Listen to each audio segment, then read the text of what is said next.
Perfecto. Pues, primero que nada, muchas gracias por la oportunidad, Onyx, y por la invitación. Eh, Básicamente, yo estaba hablando con Ricardo los otros días y pensamos que esto es una buena oportunidad para no solamente exponer, ¿verdad? Compartir lo que hacemos dos especialidades que usualmente no son tan comunes, ¿verdad? No vemos mucho, no se ve mucha información sobre estas dos especialidades, sino que cómo se trabaja en respecto al cáncer, ¿verdad? El cuidado oncológico de los pacientes, y cómo combinamos, ¿verdad? Dos especialidades totalmente diferentes, pero que no son tan diferentes que digamos, ¿verdad? Y lo vamos a ver aquí en el día de hoy. Este, Entiendo que el doctor Ricardo Fernández estaba operando hace como 15 minutos atrás.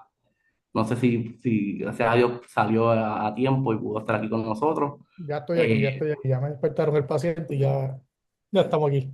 ya estamos Oh, ready. Perfecto. sí, Nítido. Perfecto. Pues a modo de empezar, ¿verdad?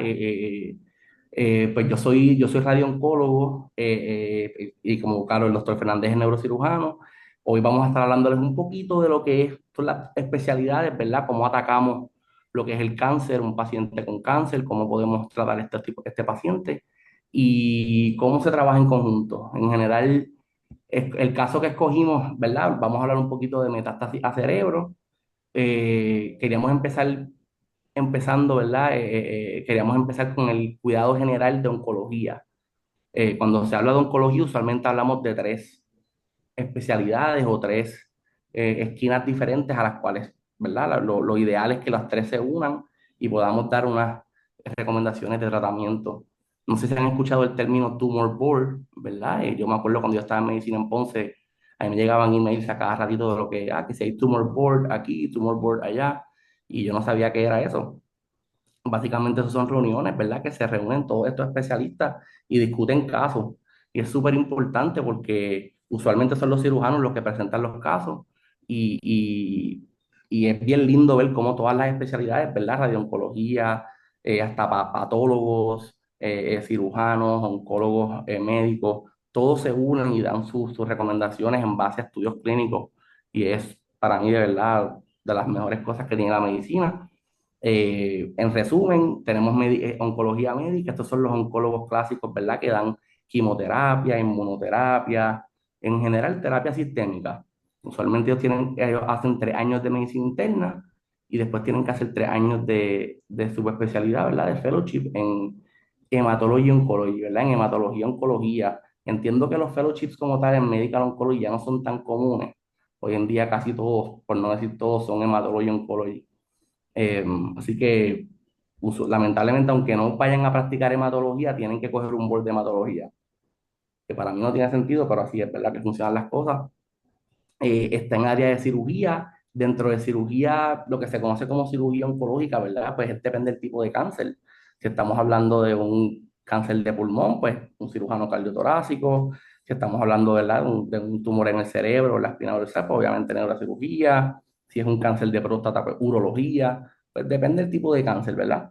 El entrenamiento es variable, ¿verdad? Obviamente neurocirugía son 7 años, corrígeme si no me equivoco, doctor Fernández, y eso varía, ¿verdad? Depende de la especialidad, el tiempo como tal. Y esta radiooncología, que es lo que yo hago, ¿verdad? Básicamente somos especialistas que tratamos el cáncer y algunas enfermedades benignas con lo que es radiación. Son 5 años la especialidad, uno es de internado, ¿verdad? Y son 4 años luego de eso, de radiooncología. Y, ¿verdad? Obviamente interactuamos con diferentes especialidades con respecto a la recomendación de tratamiento como tal. Para el caso que escogimos presentar, decidimos empezar con este slide para darles un pequeñito, esto es algo bien, bien breve, ¿verdad? Bien por encimita, para que tengan una idea por qué fue que, ¿verdad? Terminamos el doctor Fernández y yo en este caso.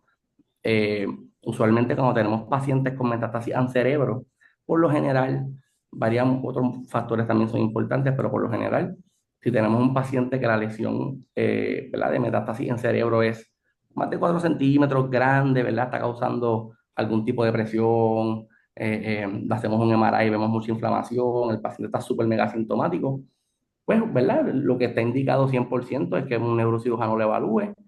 Luego de eso, ¿verdad? Los cirujanos determinan si es un candidato o no a cirugía, depende de múltiples factores que ellos evalúan.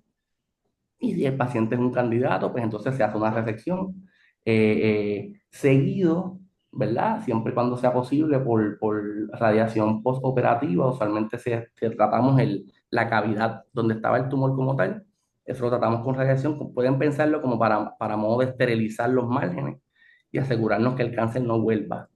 Sabemos, hay estudios que han mencionado, ¿verdad?, que podemos bajar el riesgo de que este cáncer vuelva luego de que el neurocirujano lo saque hasta un 50% menos ¿verdad?, de lo que hubiera si no hubiéramos dado radioterapia. Eso varía muchos factores.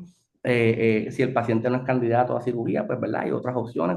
Tenemos diferentes técnicas de radioterapia que podemos hacer, pero ese no es el caso, este no es el caso que escogimos, ¿verdad? El caso que escogimos usualmente es en el lado derecho del slide. Así que eh, el doctor va a presentar el casito. Pues nada, buenas noches, Ricardo Fernández por aquí. Tuve el placer de hablarles hace un tiempito con la conferencia de neurocirugía y ahora el placer de hablarles a ustedes con el colega Rubén Cruz, que como él dice, pues es un manejo fundamental multidisciplinario, donde pues somos diferentes personas atendiendo al mismo paciente. Esto es una paciente que yo vi en sala de emergencia, ella tenía 76 años con historial médico pasado de enfermedad de tiroides, hipertensión y en el pasado le habían hecho una mastectomía para una masa en el seno izquierdo, para allá, para 1999. Y para ese tipo de condición se le dio quimioterapia y radioterapia. Ella presentó a sala de emergencia con un bump en la cabeza y ese bump que era bastante palpable, ella se daba cuenta cuando ella se peinaba, cuando se ponía una gorra, cuando se lavaba la cabeza, era bastante palpable. En adición a eso, pues le causó un poquito de problemas en el habla, un poquito de desbalance y los familiares notaban que su memoria no estaba tan sharp como era ella. Nosotros tenemos unas métricas, el KPS o el Karnofsky Score, que, ¿verdad?, básicamente nos dice el nivel de independencia o el nivel de funcionalidad de un paciente.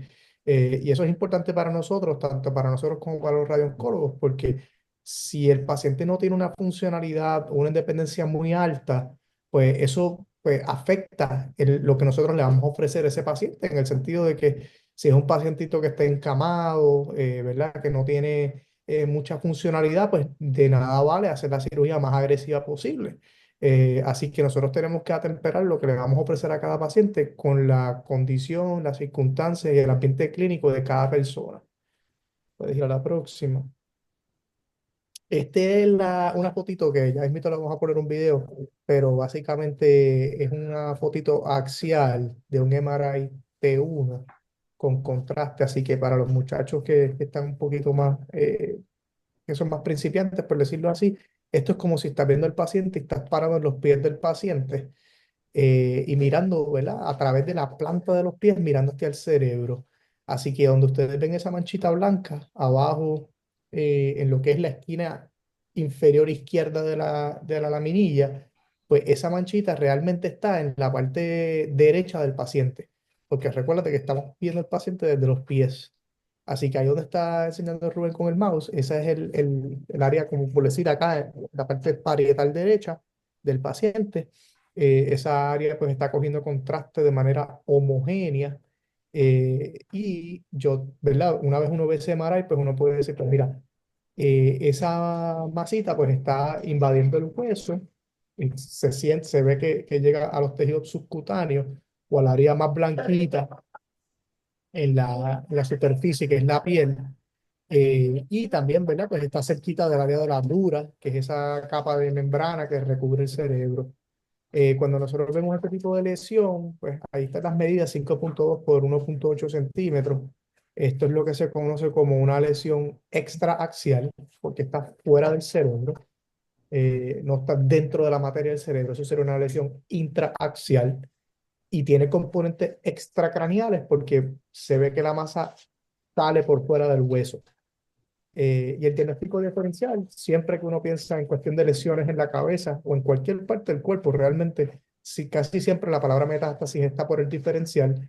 Y parte de las cosas que uno pudiese pensar cuando uno ve esto es un meningioma, que un meningioma es un tumor benigno que surge de las meninges esas capas que revisten el cerebro, como las duras.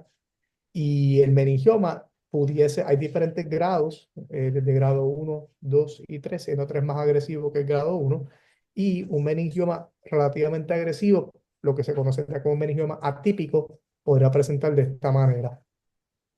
En la próxima laminilla tenemos un videito completo del MRI. Y ahí ahora van a ver, pues, no solamente esa foto, sino las diferentes secuencias a medida que nos vamos moviendo, ¿verdad? En este caso va desde arriba, desde la parte más norte del paciente, o sea, esto es la parte más hacia arriba de la cabecita y va bajando poco a poco. Así que si puedes con el mouse, ponlo acá en la parte izquierda de la pantalla. Ese es el área derecha del paciente, donde está circulando Rubén en el área, es la área del tumorcito. Como les dije, parietal, ese triángulo que ven en el mismo medio, un poquito más abajo, es lo que se conoce como el seno superior sagital.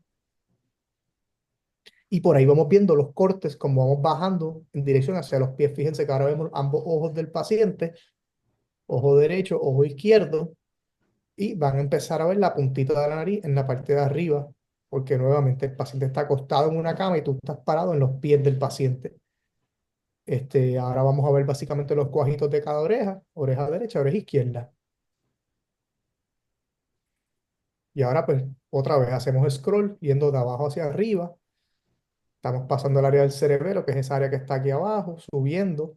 Se ven ambos ojos, se ve la puntita de la nariz. Y ahí se ve el área que coge contraste. Entonces, si puedes, Rubén, enseñar un poquito más hacia el área de los senos transversos, porque entonces para Yeah. verla, Voy para atrás. sí. Cuando uno ve un MRI de esta índole, que es un MRI con contraste, pues uno quiere, ¿verdad? Ver si hay otro tipo de lesiones o otro tipo de manchas en otra parte del cerebro. Y le vamos a mostrar un área donde sí se ve que hay una lesión que es satélite, que es un poquito más lejos de donde está esta lesión primaria. Ahí las está enseñando el doctor Cruz, que son unas áreas que son un poquito más abajo. Aquí tenemos, vamos a ver una ya mismito. Mírala ahí. Tenemos una, Ujú, y entonces había otra por acá que vimos un cambio en ujú. hueso, y entonces no se ve muy bien en este MRI, pero está por aquí. Yo creo que cuando subamos a ver mejor. A ver,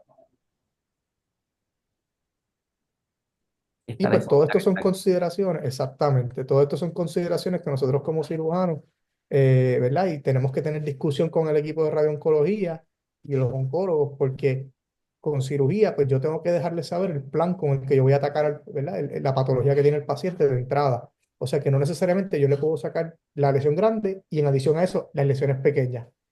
Así que en este caso, pues yo hice un plan donde ya yo tenía entendido que iba a sacar la lesión grande, las lesiones pequeñas no las iba a sacar y les explico por qué en breve. Vamos para acá. Entonces Ahora sí, sería, a la próxima. Este es la paciente, de hecho, que no hay ningún tipo de información que la pueda identificar. Para estas son las fotos de cuando hicimos la cirugía. La paciente se pone en una posición lateral con una sabanita debajo de la axila izquierda para proteger todos los puntos de presión. Lo que ustedes ven que es como un brazo de metal que está agarrando la cabecita del paciente, eso se llama Mayfield. Básicamente son unos pines de metal que van clavaditos en el cráneo para que nada se mueva y el bracito que ven que sube hacia arriba, es una cosa que nosotros llamamos neuronavegación, que básicamente es una tecnología especial que podemos registrar la anatomía superficial del paciente en los puntos óseos y tener el CT scan frente a nosotros en la sala, tanto el CT scan como el MRI, y poder correlacionar dónde en el MRI o dónde en el CT scan nosotros estamos, basado en lo que estamos viendo en el paciente. Así que hicimos una herida, lo que se conoce como un reverse question mark, que es una herida en forma de C, o un flap, hair sparing para dar el perito a la paciente, y ese flap se trae hacia el frente. Ya cuando remuevo el flap, no tengo fotos de este caso, tengo otras fotos de otro caso que les voy a estar enseñando pronto, pero cuando removemos el flap, como esto era un tumor que se comía o invadía el hueso, pues era bastante obvio que se podía ver el área de hueso normal y el área donde estaba la masa. Así que procedimos a sacar esa masa poco a poco. Se busca remover un poco de hueso alrededor para llevarnos ese hueso que está invadido y eventualmente, ¿verdad? No vamos a dejar un boquete ahí, así que hacemos lo que se llama una cranioplastía. Hay básicamente tres términos que se parecen, pero son diferentes. Una craniotomía es sacar una chapa de hueso, hacer la cirugía y vuelves y poner la chapa de hueso. Una craniectomía es cuando tienes un paciente con un trauma, por ejemplo, que tienes que sacar una chapa de hueso y guardarla y lo vas a dejar sin la chapa. Y una cranioplastía es cuando, por ejemplo, en este caso, sacamos una chapa de hueso y pusimos otro, o en este caso, una malla de titanio con unos tornillitos que estamos reconstruyendo el cráneo. En este caso, pues fue de titanio, no habían tumores o masitas que estuviesen invadiendo el resto del cerebro, por lo menos a lo que se pudo ver a simple vista con el ojo humano en sala de operaciones. Puedes pasar a la próxima. Estos son fotos y perdona, ¿verdad? Yo la audiencia no quería poner nada con mucha sangre, pero creo que es importante, ¿verdad? Que vean un poquito de lo que nosotros hacemos en sala de operaciones con las cirugías de cerebro. Esto es otro tipo de cirugía para otro paciente, pero es el mismo concepto. En este caso fue un tumor que se llama un meningioma, que habíamos hablado que es un tumor que sale de la dura o esa capita que ustedes pueden ver en la foto de mano izquierda, justo encima del cerebro. Ya aquí en este caso, ¿verdad? Pues el tumor ha sido sacado, que es en donde está ese rotito, ese boquetito negro, y lo que ustedes ven amarillito alrededor es una cosa que se llama Surgicel, que es un material que tiene un poquito de material hemostático que se deja en la cavidad para tratar de que no sangre. En este caso, pues se hizo una craniotomía, se sacó esa chapita de hueso, se hace la cirugía completa y luego nuevamente se vuelve y se pone la chapa de hueso porque en este caso, pues el hueso no estaba invadido. Así que pudimos poner la chapita de hueso y cerrar nuevamente. No son las fotos del caso anterior, perdonen que no tenía fotos de ese, pero son importantes para comunicar el punto.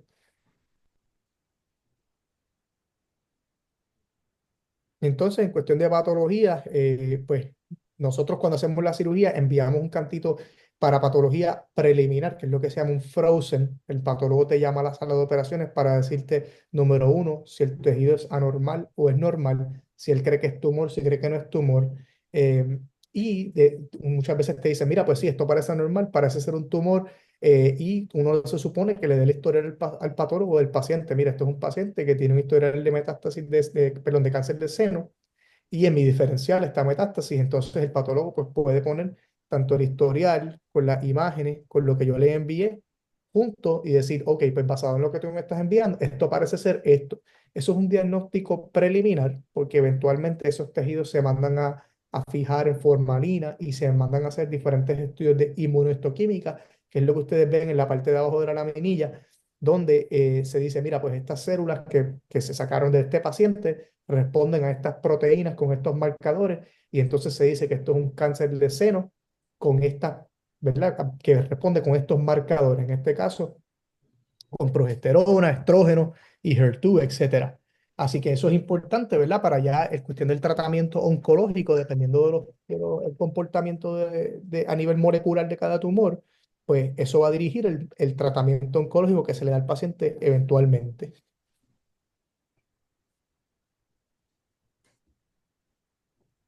Este es el MRI postoperatorio. Van a ver el video acá. Nuevamente, estamos parados en los pies del paciente. Van a poder ver que a mano, lo que es la derecha del paciente, que es la izquierda de la pantalla, van a poder ver que pues esa manchita que hayamos visto inicialmente, que se veía como que cogía mucho contraste, pues ya no está ahí. La mallita de titanio pues realmente no se puede ver bien, pero se nota que hay algo ahí que no es normal, que es lo que se llama artefacto. Si tuviésemos un CT scan, que no lo subí, pero si lo tuviésemos, pues fuese más obvio ver la mallita, pero les prometo que está ahí. Este, no tuvimos tumor residual, por lo menos, ¿verdad? De lo que intentamos sacar de entrada. No hay hemorragia, no hay isquemia, no hay hidrocefalia. Pero como les mencioné, había unas manchas pequeñas, unas lesiones extremadamente pequeñas que no íbamos a buscar. Y lo que sucede es que esas lesiones están bien, bien, bien, bien cerca de la anatomía venosa del paciente, de lo que se conoce como el seno transverso. El seno transverso es una de las venas más grandes del cerebro y es una venita que está por aquí atrás. y esa venita pues drena, eh, valga la redundancia, la sangre venosa del cerebro. El problema es que si uno tiene un sangrado venoso, es un sangrado difícil de controlar. Y en este caso, ¿verdad? Uno tiene que poner en una balanza los riesgos versus beneficios. Yo puedo tratar de sacar ese pequeño pedacito de tumor que está bien pegado a la vena y dejarla sin tumor, pero puedo hacerle mucho, mucho, mucho daño al paciente si causa un sangrado venoso que es difícil de reparar, difícil de controlar. Y que no solo eso, cuando uno tiene un problema con los senos, puede entrar aire y puedes tener una embolia de aire, o sea, puede entrar aire por las venas y ese aire puede ir al corazón y a los pulmones. Y el paciente se puede complicar en sala de operaciones bien rápido, al punto de que puede fallecer. Así que yo le expliqué eso a la paciente y dije, mira, la realidad es que creo que podemos tener un buen outcome si hacemos la resección de la masa grande y eventualmente pues se te da radiación a este otro cantito para, no, para evitar, ¿verdad? Una complicación más seria. En la próxima diapositiva, si él está amable, Rubén, hay una foto de la anatomía de los senos. Aquí pueden ver, esto es un espécimen patológico de una colección bien famosa que se llama el Roton, un neurocirujano que ya falleció, pero que hizo muchísimas disecciones. Esto es viendo el cerebrito desde la parte de atrás, como si uno estuviese parado detrás del paciente. Y ese tubito que ven en el medio azul, bien grandote, es el seno superior sagital, que es una de las venas más grandes del cerebro, como está enseñando ahí Rubén. Y ese tubito se conecta con los senos transversos, que están entonces, estos que entonces vienen a estar perpendicular hacia los lados. Y esa lesioncita que les mencioné estaba bien, bien, bien cerquita, sino en contacto con el seno transverso. Y pues, como está enseñando ahí Rubén, pues era riesgo versus beneficio, era una situación que le podía causar mucho daño al paciente, pero para eso tenemos las tecnologías de la radiación postquirúrgica y los colegas de radiooncología, que entonces, pues mira, de manera segura y de manera controlada, ellos pueden darle esta terapia al paciente y nosotros tener un outcome satisfactorio con el paciente. Vamos a pasar a la próxima. Perfecto. Aquí, para añadir un poquito a lo que dijo el doctor, que yo pienso que es bien importante, eh, aquí en Maray postoperatorio, ¿verdad?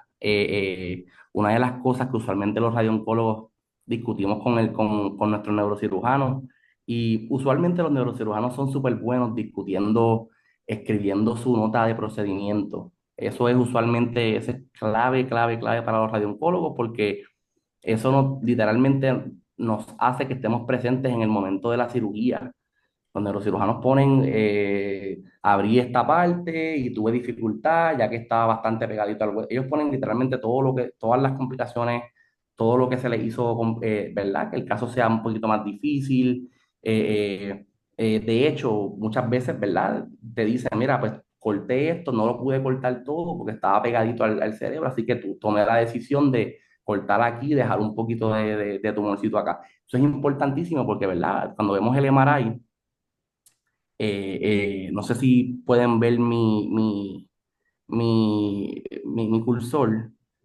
No se ve tan grande, pero por ejemplo, aquí están viendo que, ¿verdad? Aquí está la cavidad que realizó el doctor, que hizo una cirugía súper buena, gracias a Dios. Él fue capaz de, algo que no es fácil, ¿verdad? Fue súper capaz de poder remover el tumor y al mismo tiempo proteger el cerebro lo más que pudo. El cerebro tiene unas capitas que se conocen como ¿verdad? La dura y etcétera, unas leptomeninges, ¿verdad? Que cubren básicamente el cerebro. Una de las cosas que hizo el doctor en el reporte de su procedimiento, que fue súper helpful para nosotros, fue que él nos dijo que él se dio cuenta que el tumor estaba pegado a las leptomeninges. Y entonces él intentó sacar lo más posible, pero que puede ser, ¿verdad? Que es bien probable que haya dejado un poquito de enfermedad en las meninges como tal que están encima del cerebro. Eso es súper importante porque ahora mismo estoy viendo este MRI y es bien difícil, ¿verdad? Desde un punto de vista de los radiólogos, que son los que leen estos tipos de imágenes, muchas veces no es tan fácil decir, mira, no hay enfermedad residual. De hecho, ahora mismo este tumor, este MRI se leyó como que no había tumor residual, pero si leemos la nota del procedimiento del doctor, ¿verdad? Sabemos que para que no hubiera tumor residual, él hubiera tenido que probablemente sacar un pedacito del cerebro que no es factible, ¿verdad? Y él tomó la decisión clínica de decir, mira, no voy a causar más daño de lo que podría, pues. Y eso no lo hubiésemos podido saber si yo no hubiese podido evaluar la nota de procedimiento del doctor y también discutir el caso con él. Así que es bien importante, ¿verdad? Es un ejemplo bien bueno de lo que es la colaboración de especialidades. No es que el doctor me envíe el paciente y yo veo lo que tienen los papeles y tú sabes, nunca hablo con el doctor ni nada, ¿no? ¿Verdad? El cuidado ideal es que los doctores estén en comunicación y que podamos discutir. Una de las, ¿verdad? De los problemas más hacen que esto no sea posible, pues, depende de cuán ocupado esté ¿verdad? El médico, ¿verdad? Y si el médico tiene 40.000 pacientes en la clínica y no tiene mucho tiempo, pues hay muchos obstáculos que podrían no permitir esto, pero lo ideal es que siempre pase. Eh, Aquí pueden ver un poquito en la cavidad, ven estas cositas como un poquito blanquitas. Lo que estamos buscando para enfermedad residual son, hay diferentes secuencias de Marais, ¿verdad? Para no entrar en mucho detalle. Buscamos lo que son áreas que son enhancing en T1 post. Básicamente hay una secuencia que es T1, T1, post T1, que le damos un contraste y luego del contraste verificamos si prende o no, ¿verdad? Con el contraste. Estamos buscando nodularidades, cositas que me digan contra. Puede ser que sea un tumorcito, un nodulito que se nos quedó atrás después de la cirugía. No se ve nada obvio como tal en ese aspecto, pero como dijo como si bien dijo el doctor, aquí están viendo la lesioncita que es satélite, que está bastante súper mega cerquita del seno, ¿verdad? De la vena que es súper importante. Eh, Después de esto, el doctor, además de enviarnos el paciente a nosotros, usualmente lo que se hace es que se envíe el paciente a hematología, oncología, para que entonces ellos den sus recomendaciones con respecto a terapia sistémica y también usualmente hacen un PET scan, ¿verdad? Usualmente cuando hablamos de metástasis a cerebro o metástasis, ¿verdad? Que está en hueso, en el cráneo, hablamos de enfermedad intracraneal y enfermedad extracraneal. Una de las cosas que dijo bien importante el doctor es que vemos usualmente el performance status del paciente, ¿verdad? Cuán saludable está el paciente, si el paciente está de cama versus si el paciente está de lo más bien, que mientras más saludable esté, pues más agresivo podemos ser con ese paciente. Otra cosa que también los neurocirujanos tienen en cuenta es, ok, pues podrían tener en cuenta es, pues mira, tenemos imágenes del cuerpo, que no del cerebro, ¿verdad? Ya sea del pecho, del abdomen, sí, pues, ¿qué nos mostró? Pues que el paciente tiene 40.000 metástasis. Pues eso también te dice contra, pues esta enfermedad está progresando bastante. El paciente no es que, ¿verdad? El cáncer le recurrió y solamente tiene una lesioncita, no es lo mismo.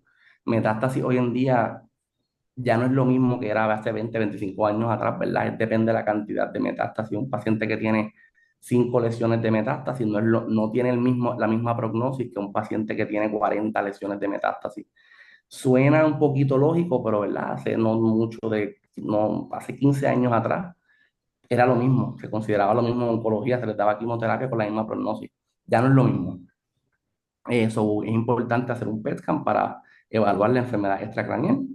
Eh, y también se les recomendó entonces terapia sistémica con arimidex y versenio, que son dos agentes que se usan mucho, ¿verdad? En cáncer de seno.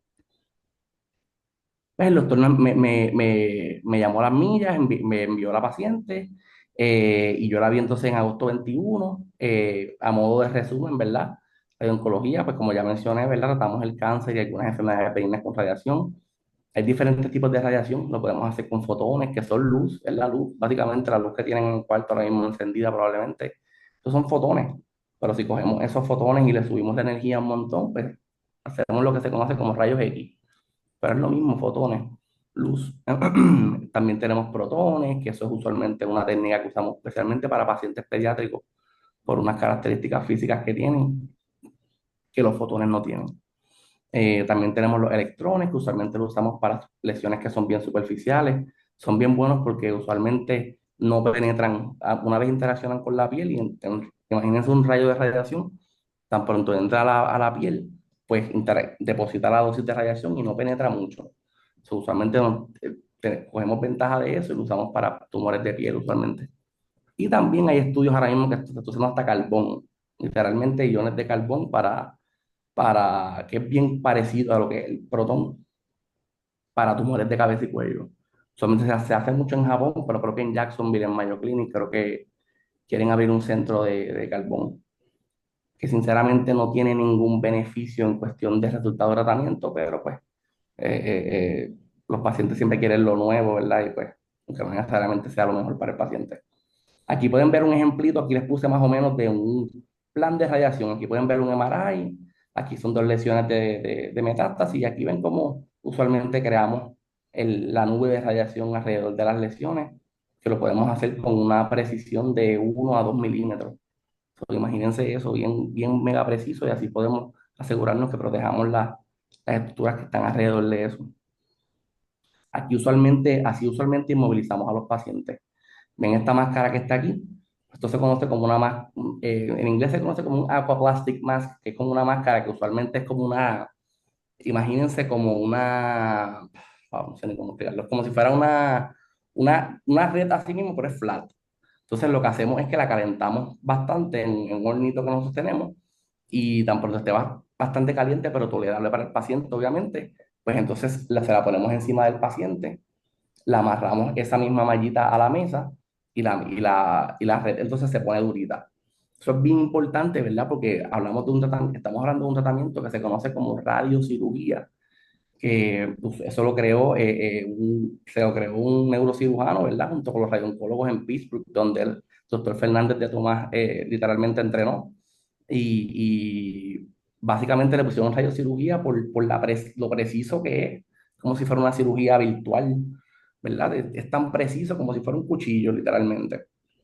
Así que, ¿qué pasa? Es como si fuera, ¿verdad? Yo siempre digo a mis pacientes que es como si fuera un sniper, un francotirador, ¿verdad? Y estamos apuntando a nuestro objetivo, que el objetivo es en este caso, pues es un tumor. So, ¿qué pasa? Si yo hago un plan de radiación, pues es extremadamente importante que el paciente esté en la misma posición todos los días, ¿verdad? Si el paciente se me mueve un poquito en el día número 2 de tratamiento, pues estoy tratando otra cosa completamente diferente. Así que por eso es que somos bastante estrictos con lo que es la inmovilización. Una de las cosas que siempre le preguntamos a nuestros neurocirujanos colegas es, ¿verdad? O verificamos en la nota, el paciente puede tolerar la posición supina, puede estar en supine position en su espalda sin ningún tipo de problema. Si el paciente tiene una metástasis en la espina y no se puede acostar flat, pues yo no puedo darle radioterapia, porque yo necesito que ese paciente me esté tranquilito, sin moverse. Si el paciente está moviéndoseme mucho porque tiene mucho dolor, pues no puedo hacer mucho por él, no puedo usar esta técnica. Así que ahí viene la importancia de lo que dijo el doctor. Cuán saludable está el paciente, cuán estable está el paciente para este tipo de tratamiento. Esto no es un tratamiento que se puede hacer así de emergencia y el paciente gritando de dolor. No, no tiene sentido hacer eso, ¿verdad? Usualmente lo que hacemos es que, ¿verdad? Verificamos los récords, hacemos un plan preliminar, ¿verdad? Hacemos un historial físico. Es bien importante que los radioncólogos hagamos un examen físico, al igual que nuestros colegas neurocirujanos, porque nos sirve de base para ver qué pasa después del tratamiento. Somos bastante buenos, ¿verdad? Protegiendo los órganos alrededor, pero en caso de que algo pase, pues mira, ya este síntoma estaba de base, ¿verdad? Pues podemos comparar. Eh, y estas son las preguntas que usualmente contestamos para todo tipo de casos. Creo que este es el penúltimo slide. Básicamente, estas son las preguntas que usualmente contestamos para todo caso desde un punto de vista de radiooncología. ¿Debo tratar o no debo tratar? ¿Verdad? Esa es la pregunta que todos los médicos que nos refieren pacientes quieren saber la respuesta. ¿Cómo lo voy a tratar? ¿Verdad? Lo combino con quimioterapia, lo combino con inmunoterapia, lo hago antes o después de cirugía. A veces hacemos radiación antes de cirugía y luego después de cirugía. Uno de los estudios clínicos que se está viendo ahora mismo, que están reclutando pacientes, es, están intentando contestar la pregunta de que ¿será mejor yo dar radioterapia a una metástasis de cerebro antes de que mi neurocirujano opere o después? Pues literalmente hicieron dos grupitos, estamos haciendo dos grupitos, y a un grupito le dan la radioterapia primero y después le hacen la cirugía, y a otro grupito pues le hacen la cirugía primero y después le hacen la radiación después. Y están comparando muchas cosas, ¿verdad? Como por ejemplo, cuán común es la necrosis por radiación, cuán común es la metástasis de la leptomeninge, que son unas palabritas que son bastante poco más específicas, pero para que tengan una idea, ¿verdad? De qué cosas tenemos que determinar con respecto a qué voy a recomendar desde un punto de vista de radiooncología.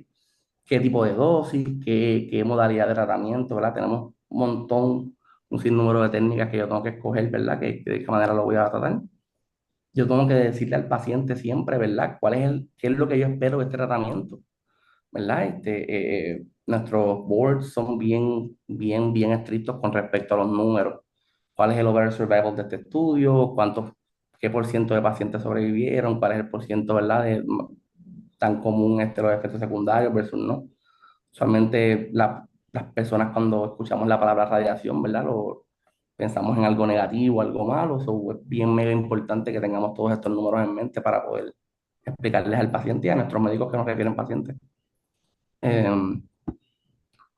Así que, ¿verdad? Después que el doctor me envió el paciente, pues no es muy difícil nosotros determinar que vamos a usar la técnica que se conoce como radiocirugía, que fue la técnica que se inventó en Pittsburgh. Y básicamente lo que hacemos es lo siguiente, sencillo. Vamos a asumir que tenemos esta lesión aquí en el mismo centro del cerebro y pues yo puedo tratar eso de muchas maneras, ¿verdad? Yo puedo decir, pues mira, yo puedo crear un rayo de radiación que entre por aquí y otro por acá. Pero entonces si uso más que dos rayos, pues la dosis de cada rayo tiene que ser bastante altita, ¿verdad? Para que cuando se me una esté bastante altita en el tumor. ¿Qué pasa? Esa dosis, como es relativamente alta, pues estoy exponiendo el cerebro que es saludable con esa dosis. Así que se inventaron los neurocirujanos, los radioncólogos allá en Pittsburgh. Dijeron, mira, pues vamos a hacer algo. En vez de usar dos rayos, vamos a usar 60 rayos. Pero entonces cada rayo de radiación que tenga bien poquita dosis de radiación. Así que estos tubitos azules que están viendo aquí representan un rayo de radiación, que todos convergen, ¿verdad? En el tumor como tal.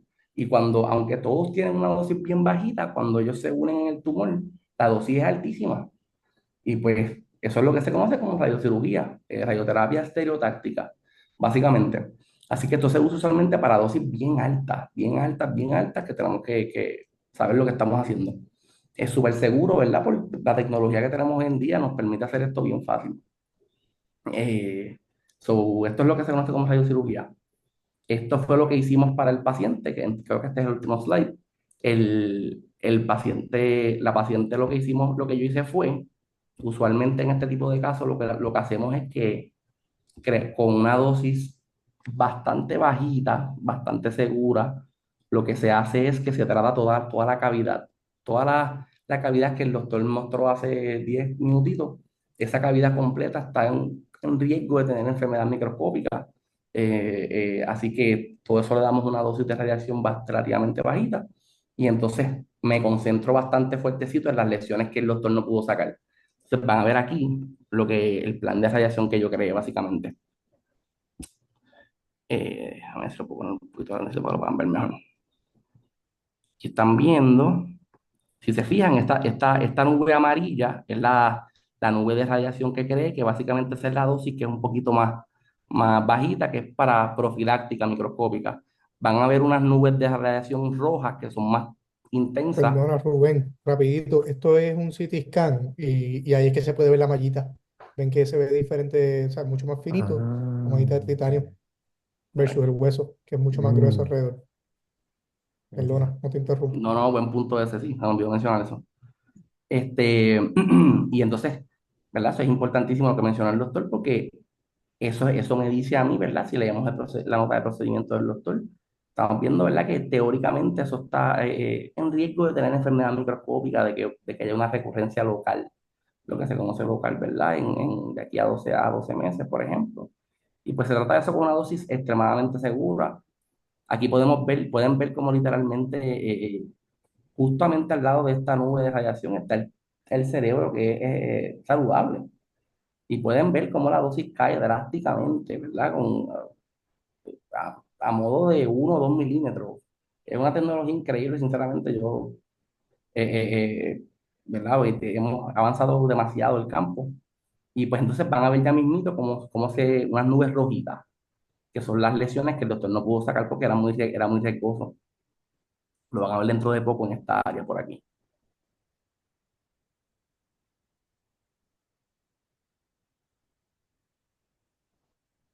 Aquí tenemos Ahí el está. primero, está un poquito más rojito. Esto es una de las lesiones ¿verdad? Que no se pudo sacar por la proximidad al seno.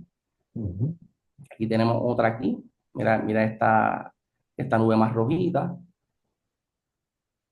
Y aquí tenemos la que estaba bastante cerquita al oído derecho, que es esta que está ¿Qué acá. te parece?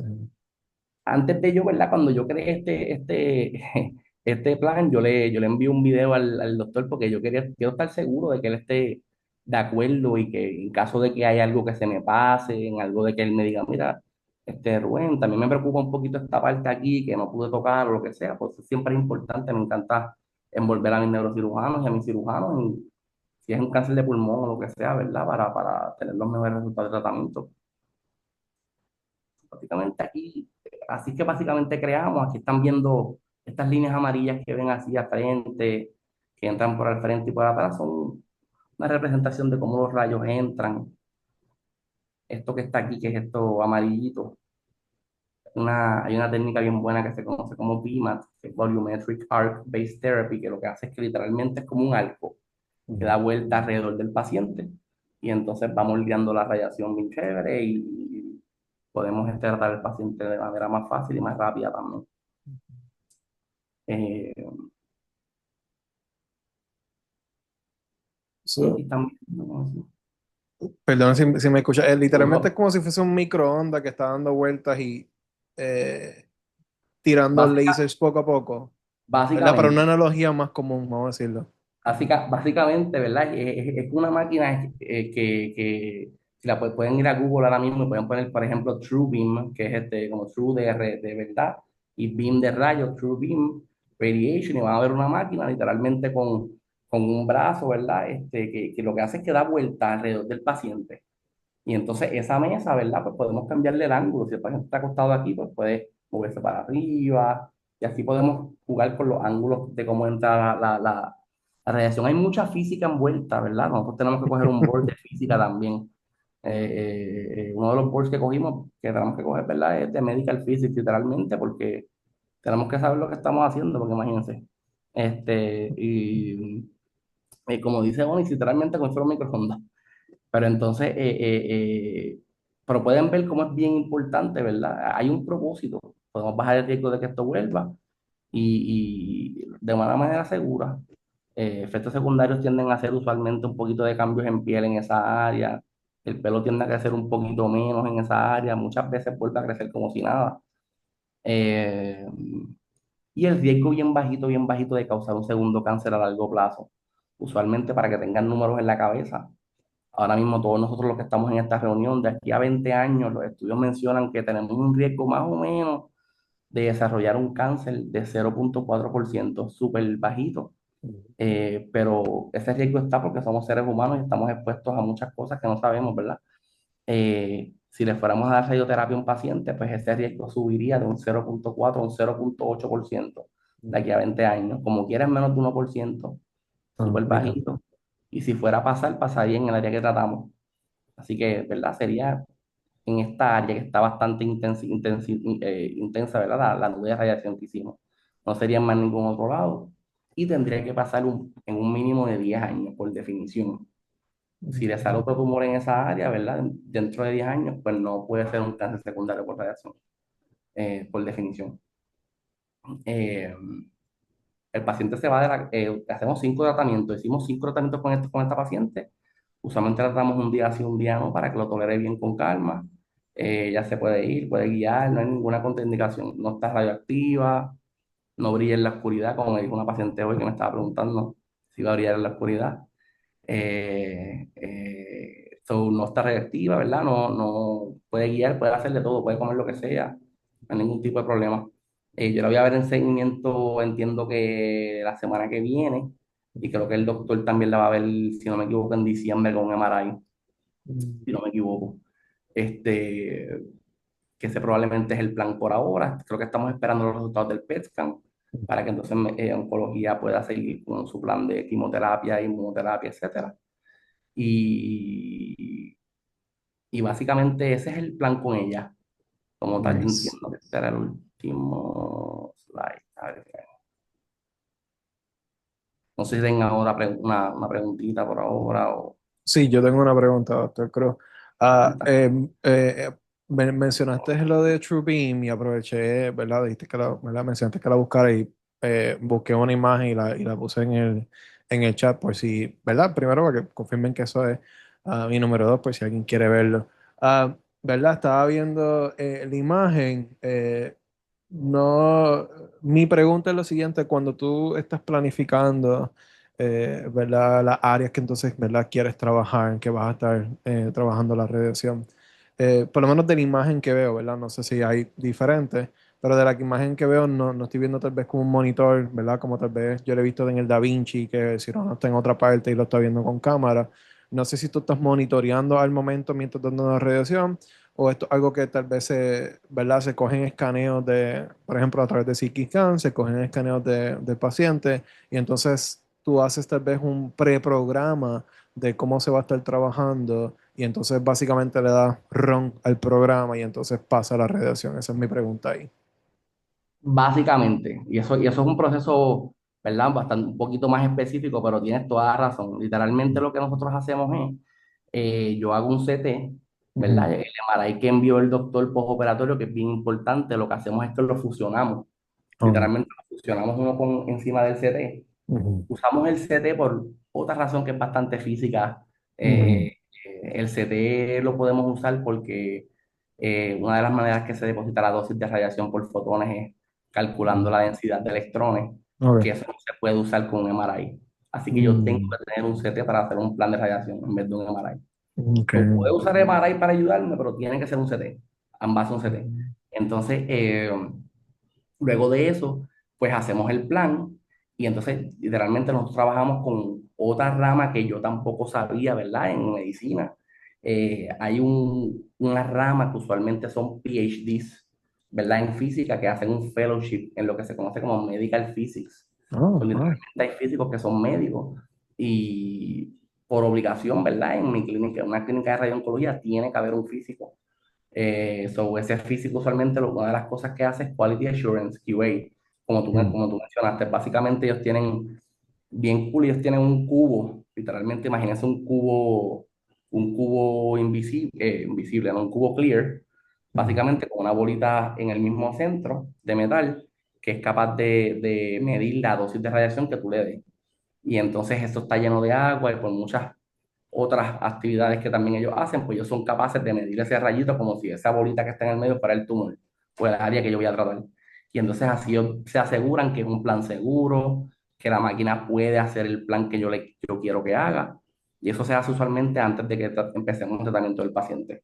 So, hacemos el CT, yo trabajo en el plan, el físico coge el plan que yo le doy, hace un quality assurance, ¿verdad? Se asegura que es un plan seguro. Y luego de eso, entonces llamamos al paciente, mira, estamos ready para que empiece el tratamiento mañana. mm. So, así usualmente es que lo hacemos. Mira, voy a hacer un comentario rapidito porque una de las participantes puso aquí una pregunta en el chat. Desde ella dice, ¿hay algún riesgo, Valeria Negrón, ¿hay algún riesgo o efecto secundario al realizar la radioterapia luego de colocar la mallita de titanio? ¿El paciente puede caer en riesgo o es completamente seguro? Pues mira, desde el punto de vista mío como cirujano, nosotros obviamente cuando hacemos la herida, queremos que la herida sane bien. Disculpen, que están tirando un pecho en el hospital. No lo escuchamos acá, por si acaso, yo no lo escucho. Ahora sí. En cuestión de sanación de heridas, la radiación pues puede hacer que las heridas tengan problemas de sanar. Y por eso es que aquí hay una serie de puntos bien importantes. Número uno, la comunicación que yo tengo con el doctor Cruz, pues cuestión mira, cuán necesario es esto, ¿verdad? Y si hay que hacerlo, y entonces dar la dosis menos posible, porque yo quiero que la herida sane bien, porque si me le dan mucha radiación, pues la herida puede tener problemas de sanación. O sea que en ese sentido, pues con la mallita no hay problema, no va a pasar nada, pero si de momento yo no tengo una comunicación con el doctor, le envío al paciente y el doctor no se comunica conmigo y dice, le voy a dar con la radiación mayor para, ¿verdad? Prevenir que crezca cualquier tipo de tumor recurrente, pues la herida se me puede abrir. Entonces después llega el paciente a mi clínica con una herida que se abrió porque no sanó y entonces yo revisar esa herida, pues puede que yo tenga que a su vez traer un cirujano plástico que me ayude a hacer lo que sea un rotational flap para poder cerrar la herida. O sea, que se puede complicar de manera significativa. Por eso es que esta comunicación es tan importante. ¿Ves? Y de lo mismo, lo otro que quería mencionar es que estos son cosas que uno como cirujano ya uno tiene que tener en la mente 10 pasos adelante, ¿verdad? Porque de nada vale yo ofrecerle una cirugía a esta paciente y sacar la lesión más grande si ya no estoy pensando que le voy a dar radiación post-op a ese otro tipo de lesiones que no voy a accesar. Porque si yo le saco la lesión grande y no le damos radiocirugía a las otras lesiones, pues, ¿verdad? Por la biología del cuerpo, esas otras lesiones van a crecer y se van a desarrollar. Y la paciente, pues, va, ¿verdad? Eventualmente, pues, va a fallecer por una enfermedad sistémica. O sea que una cosa va con la otra. Si yo voy a operar al paciente, ya yo estoy pensando, pues mira, ya yo tengo pan, ya le estoy pensando en ese próximo plan, en ese próximo paso. Porque si no lo tengo, pues mira, la realidad es que le puedo decir al paciente, te voy a operar y todo, pero es subóptimo si no hacemos el próximo paso en adición a. O sea, no será lo mejor para el paciente, por eso es que es tan importante ya uno ir pensando en ese tipo de cosas. Y eso es un excelente punto también porque el tiempo en el cual el doctor me envía el paciente es extremadamente importante. Ejemplo, vamos a asumir que el doctor me envía el paciente la semana después, ¿verdad? Pues yo no, usualmente los estudios han mostrado, ¿verdad? Que el tratamiento debería comenzar posoperatorio, ¿verdad? Por lo menos de 3 a 4 semanas luego de que el paciente tuvo la cirugía y obviamente ahí entra lo que se conoce como el examen físico. Antes de yo determinar eso, ¿verdad? Yo tengo que asegurarme que esa herida está sanando bien. Si yo veo algo que me preocupa, yo llamo al doctor y le digo, mira, doctor, la vi hoy, me preocupa esto. La paciente es diabética, no es diabética, ¿verdad? La paciente, si te llega una paciente que es mórbidamente obesa, tiene una historial de diabetes descontrolada, ¿verdad? Que sabemos que son un factor de riesgo para que las heridas no sanen bien. Pues esas cosas son bien importantes porque si yo veo algo que está en riesgo, pues yo no voy a exponer a la paciente, ¿verdad? Al tratamiento que vaya a causar un dolor de cabeza, ¿verdad? Al doctor después de que la trate. Así que todas esas cosas es un ejemplo, ¿verdad? Lo que queremos llegar de cómo trabajamos en conjunto con respecto ¿verdad? Con respecto al tratamiento del cáncer como tal. No sé si eso te contestó la pregunta a la persona Y Creo que le dio la seguimiento. participante puse una pregunta de seguimiento que dice, ¿se requeriría entonces realizar otra cirugía de emergencia si hubiese una complicación en la sanación de la herida? Pues mira, la realidad es que todo depende, ¿verdad? Y como dice el doctor Cruz, uno tiene que valorar al paciente, pero cuando uno tiene una herida que se está abriendo, pues hay diferentes maneras de atenderlo. Y, ¿verdad? Una herida en la cabeza, pues no es algo que uno puede decir, pues mira, vamos a ver cómo esto sana poco a poco. Muchas veces, pues sí, hay que operarlo relativamente rápido, porque lo que uno no quiere, ¿verdad? Es que esa infección, que esa herida se infecte, y si se infecta la herida, pues en el caso de una herida en la cabeza, pues puede eventualmente dar una meningitis, un absceso, o sea, se puede complicar aún más el panorama.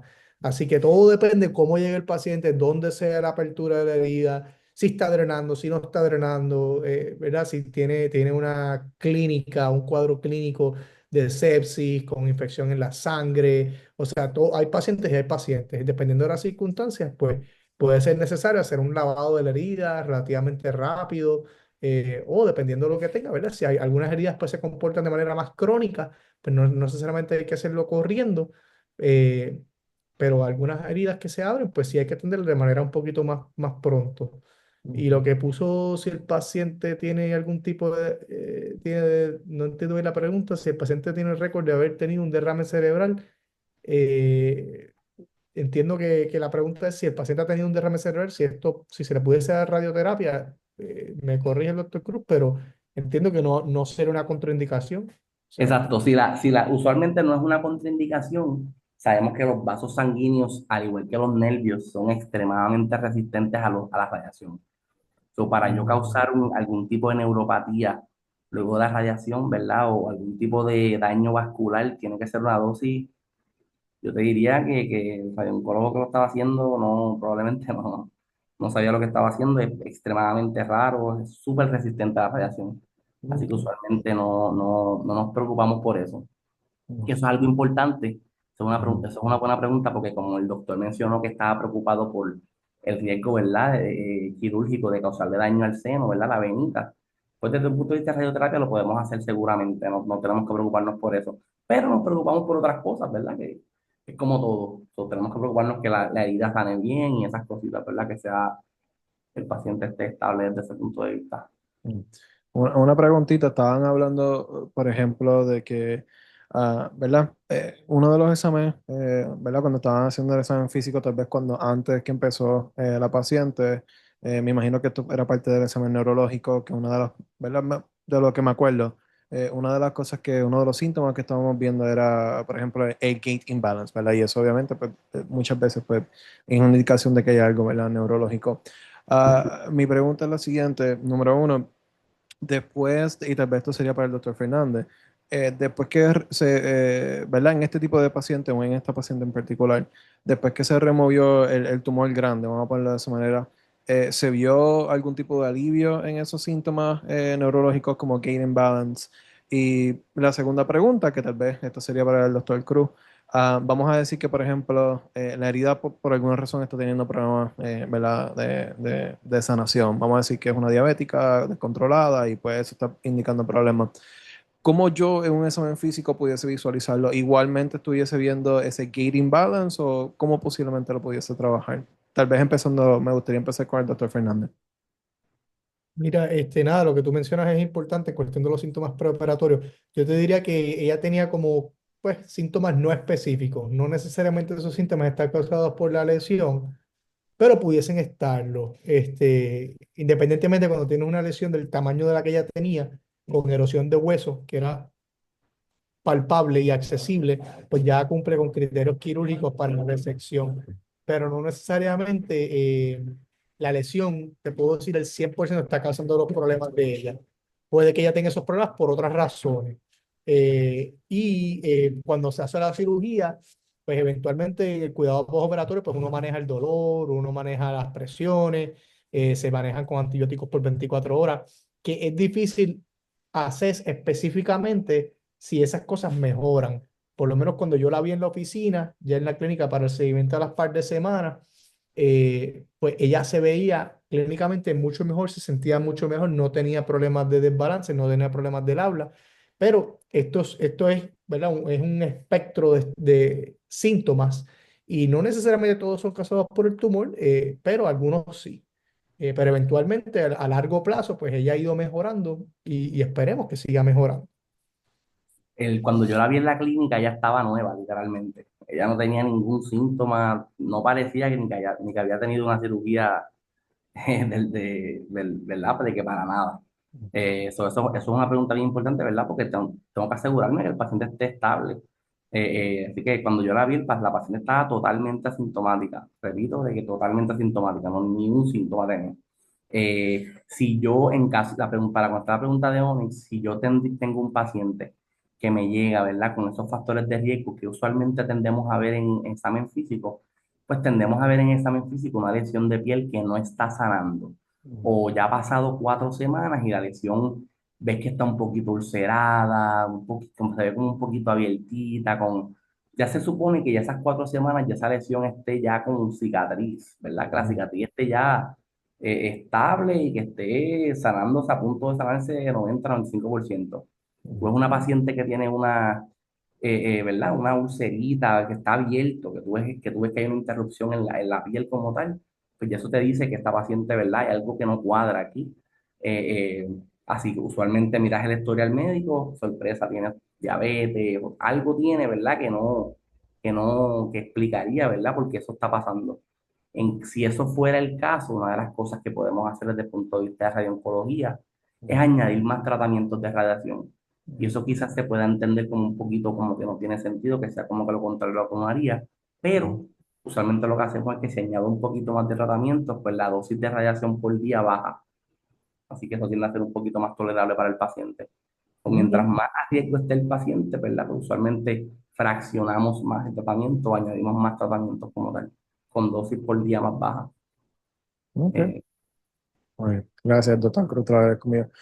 Creo que Valeria nos está hablando de que si pudiese poner las imágenes de nuevo de la cirugía, Creo que es tal vez donde ¿Cuál- está la ¿Cuáles del cráneo específicas? abierta, posiblemente. No sé si esa es la que te Asumo que refieres, Negroni. las La slide 9. preoperatorias. O no sé si se refiere a la radiocirugía. Me imagino que sería el slide 9 si no me equivoco. ¿Verdad? Estoy No, imaginando yo. Déjanos saber, Negroni, si es eso lo que estabas viendo o si te... Ok, sí, parece que eso se lo refería. ¿Tenías una duda en particular con eso, Valeria? By the way, no hay problema si quieres prender el micrófono. A nosotros nos gusta, ¿verdad?, tener esta conversación como tal. Eh, Fernández, una pregunta sobre esa imagen. Antes, me imagino que Negroni está escribiendo su pregunta. Veo que ese meningioma tiene como un color amarillento. Para aquellos que no están familiarizados de, ¿verdad? Porque tal vez no sé si esa es la tela, ¿verdad? Que es que está tratando de controlar el sangrado, o eso es parte del tumor tumoral que se ve tal vez un poco amarillento, como si fuese grasa. Sí, buenas noches. Oh, Sí, ahora Sí, sí ¿me te escuchan? escuchamos. te escuchamos, Negroni. Sí, muy buenas noches, doctor Fernández y doctor Cruz. Sí, al observar estas imágenes, mi pregunta era, ¿verdad? Si hubo alguna dificultad al realizar el corte de, ¿verdad? Del hueso, del cráneo y retirarlo para poder seguir con el procedimiento de retirar el tumor al paciente.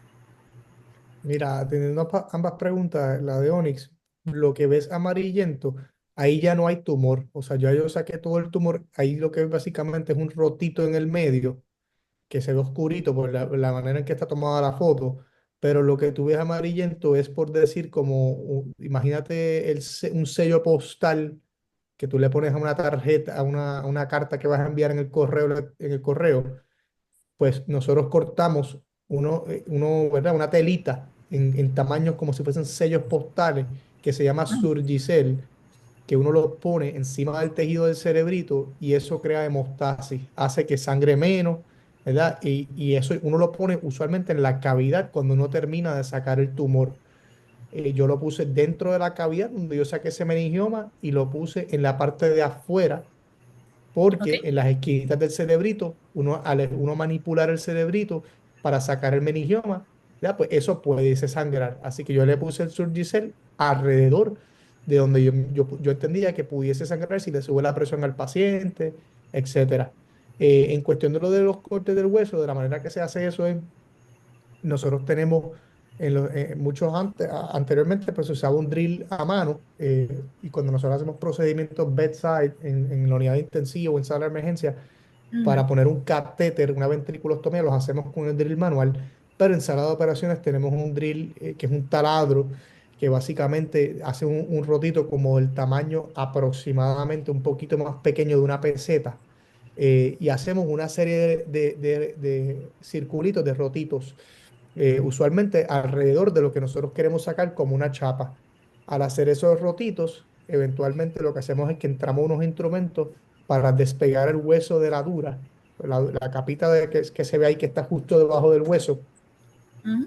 eh, Nosotros entramos un instrumento para separarla y luego usamos una sierra especial para connect the dots, básicamente conectar esos rotitos que nosotros hicimos inicialmente y luego poder despegar la chapita de hueso con mucho cuidado. Ok, Obviamente lo estoy ya, ¿verdad? describiendo de una manera mucho más sencilla, pero no es tan sencilla y hay que hacerlo con mucho cuidado, Ujú. pero sí. Entonces, ¿verdad? Para no quitarle mucho tiempo, tengo otra pregunta para el doctor Cruz. Es con relación a lo de la radioterapia en la oncología. No tiene nada que ver con, ¿verdad? Con neurocirugía, a base de un tema familiar. Mi mamá fue diagnosticada hace más de un año de cáncer de estómago y hace un mes y medio fue operada. Le sacaron, ¿verdad?, el estómago completo porque pues el cáncer abarcó todo y le hicieron una conexión con el esófago, el intestino y el duodeno. Mi pregunta es, ¿verdad? Si hubiera alguna complicación, porque gracias a Dios la cirugía fue todo un éxito, mi mamá se está recuperando poquito a poco. Si hubiese sido al contrario, que hubiera quedado algo inestable en esa unión, ¿se requeriría ¿verdad? Un procedimiento de continuar, además de las quimioterapias, realizarle radioterapia en el lugar de la cirugía, o cómo sería, ¿verdad?, ese procedimiento. Eso es una buena pregunta. Primero que nada, qué bueno que tu mamá esté bien, ¿verdad? Siento mucho lo del diagnóstico, pero qué bueno que, Gracias. gracias a Dios, está bien y que todo está estable. Eh, el cáncer de estómago ha cambiado bastante en los últimos 2 años. Usualmente la radiación se combina con la quimioterapia en el cáncer de estómago cuando los tumores tienden a hacer, ¿verdad? En el staging system, en el estadio, Ujú. cuando tienden a hacer T3, T4, tumores un poquito más grandes, o tienen nódulos positivos, ¿verdad? Después de la cirugía. Hubo un estudio hace poquito que estaba estudiando un régimen de quimioterapia que se conoce como FLOT, FLOT. Y ellos vieron Ajá. que básicamente si daban 3 ciclos de quimioterapia antes de la cirugía y 3 ciclos después, pues literalmente es lo mismo que si, ¿verdad? Lo mismo, un poquito mejor que si diéramos radiación con quimio después de la cirugía. Habiendo dicho esto, usualmente la radiación la hacemos en casos bien raros, pacientes que no fueron candidatos para este tipo de quimioterapia que acabo de mencionar, paciente que tenga un tumor bastante grande, Sí, si mi la... mamá fue le aprobaron esa quimio, pero le dieron 4 secciones, que son en realidad en Ok. total ocho quimios. Ok. Pero fue bastante, ¿verdad?, difícil, porque pues uno Ujú. nunca va a pensar que alguien cercano a la familia, ¿verdad?, sea diagnosticado con una de las enfermedades que pues se cataloga como difíciles, ¿verdad? En el proceso, tanto el paciente como los familiares. Pero pues yo buscando información, ¿verdad? Acá personal, según lo que yo busqué, me imagino, no me imagino, sino decía que mayormente, comúnmente eran los hombres, no en las mujeres. Entonces, cuando mi mamá salió con ese diagnóstico, fue un boom choqueante para mí, para mi familia. Pero sí, lo último que le dijeron, ¿verdad? Porque estamos en proceso de que comience a comer, aunque sea pues cosas líquidas, cosas suaves. ¿Verdad? Su oncólogo pues le indicó que si la cirugía salió con éxito y pues el procedimiento sigue regular, pues le daría solamente 2 secciones que serían 4 quimioterapias. Eso es, ¿verdad?, Ok. lo que le dijo. Si empeorara en el, ¿verdad?, en el peor de los casos, pues sería completo las 4 secciones, al igual que el principio. Ok, ok. Sí, sí, eso usualmente tiene, ¿verdad? Está acorde con lo que usualmente recomiendan los oncólogos médicos en ese tipo de cáncer. Eh, Básicamente es acerca de todo acerca de la recuperación, ¿verdad? Después de la cirugía. Y para eso la nutrición es bien importante, ¿verdad? Es una pelea que muchas veces tenemos con estos pacientes que muchas veces no pueden tolerar la dieta después de estas cirugías, ¿verdad? Y entonces nos empiezan a perder un poquito de peso y no tienen la nutrición suficiente pues, para poder recuperarse de una cirugía tan grande. Eh, que esa es otra especialidad más que debería estar bastante envuelta, ¿verdad? Lo que se conoce como tratamiento de la oncología. Un nutricionista, ¿verdad? Hay nutricionistas que son bastante proactivos En intensivo. ¿Qué cama? Gracias. pero nada, sí. Muchísimas gracias y que tengan linda noche. Seguro, gracias a ti. Nada, yo creo que, ¿verdad? ¿Verdad? Ya poco a poco vamos acabando, no estoy viendo más preguntas. Así que nada, primero que todo, quiero agradecerle el tiempo tanto al doctor Fernández como al doctor Cruz. Estos son momentos que me acuerdan de porque a mí me encantaba la medicina. Estas son las pocas veces que digo, mano, me dediqué a dar. La medicina siempre es bien cool. Así que, nuevamente, muchas gracias, ¿verdad? A ambos, ¿verdad? Por su tiempo. Algo que tal vez yo quería una última pregunta, tal vez ¿verdad? En un modo más light, vamos a ponerlo de esa manera. Quería preguntarte a ti, Don Cruz, que esta mañana estuve aprendiendo sobre algo que tú haces por el lado, además de la radiooncología, que estabas escribiendo, que eres un escritor de música, no tenía ni idea. Y quería hablarte un poquito cómo, ¿verdad? Porque a mí siempre me gusta hablar de cómo la gente en todo tipo de profesión deben balancear lo que es la medicina con básicamente su tiempo personal. quería preguntarte a ti cómo tú haces eso, ¿verdad? Para aquellos que no saben, el doctor, ¿verdad? El doctor escribe canciones y de hecho creo que ganaste un premio hace menos 1 o 2 añitos atrás. No sé si, doctor, nos puedes hablar un poco sobre eso. Sí, sí, sí, pues usualmente, ¿verdad? En mi tiempo libre siempre me encantaba la música y usualmente escribía, ¿verdad? Y tuve la oportunidad de trabajar con muchos artistas y gracias a Dios, ¿verdad? Varios de los temas que he trabajado hasta ahora pues han ganado, ¿verdad? Discos de reconocimiento por ventas y eso y es Ujú, un balance, ¿verdad? Es como todo en la vida, es como un balance, ¿verdad? Hay especialidades, depende de la especialidad que tú estés, pues te da un poquito más de flexibilidad. Por ejemplo, el doctor Fernández, ¿verdad? Pues el tiempo es un poquito más limitado, pero es lo que ellos hacen es tan, tan importante, ¿verdad? Y tan ujú, sacrificado que de verdad que yo cada vez que le escribo le digo, mira, tranquilo, me escribe cuando pueda, porque yo sé que, ¿verdad? Los procedimientos son bien largos y los neurocirujanos yo siempre digo que son ángeles, ¿verdad? Caídos del cielo, pero que ujú, son unos procedimientos bien largos, pero ujú, que hay especialidades que te dan un poquito más de flexibilidad que con respecto a hacer las cosas que te gustan por el lado. So, gracias a Dios esta especialidad me dio esa oportunidad y pues yo siempre intentaba no dejar eso. Yo tengo muchos amigos que también hacen muchos deportes, tienen literalmente una carrera profesional de tenis. Tengo un pana que es fisiatra, que era un caballote en tenis y siempre que tenía el tiempo libre, ¿verdad? Pues seguía practicando. So, es un balance, pero más que nada yo diría que es depende de la especialidad que estés, ¿verdad? Y la flexibilidad que tenga, yo diría, para siendo honestamente, lo más claro. honesto posible.